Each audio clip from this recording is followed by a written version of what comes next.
Подготовка к новому шоу в Саха-цирке идет уже с прошлого года. Специально для грандиозного проекта якутских циркачей приехал известный тренер по цирковой акробатике, много лет проработавший в московском цирке Никулина, Юрий Пидоренко. Он поможет нашим артистам поставить уникальные по сложности номера. Как заверил директор Саха-цирка, такого представления здесь еще не видели. Подготовились новые номера. Вот «Летающая мачта», например. Очень интересный номер, которого, можно сказать, еще нигде в мире даже нет.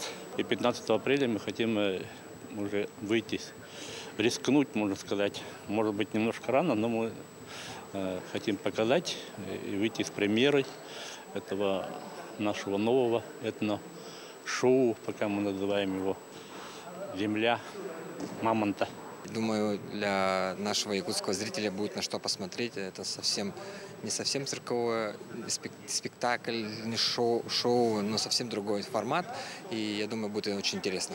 Специально для грядущего шоу костюмы шьет главный художник Большого Московского государственного цирка Надежда Рус. Вес костюма главной героини около 40 килограммов. Специально для зрителей нашего телеканала мы узнали некоторые секреты предстоящего уникального шоу, которыми с нами поделился директор цирка Сергей Расторгуев. У нас придуман образ Якутии. Девушка выходит несколько раз.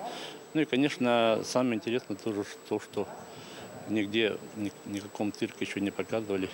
Ну, почти как выходят мамонт и мамонтенок, как живые. Сейчас артисты активно готовятся. Репетиции идут каждый день по 11 часов. И уже 15 апреля здесь развернется настоящее шоу об истории Якутии с момента ее зарождения и до наших дней. Мария Кардашевская, Семен Семенов, Якутск.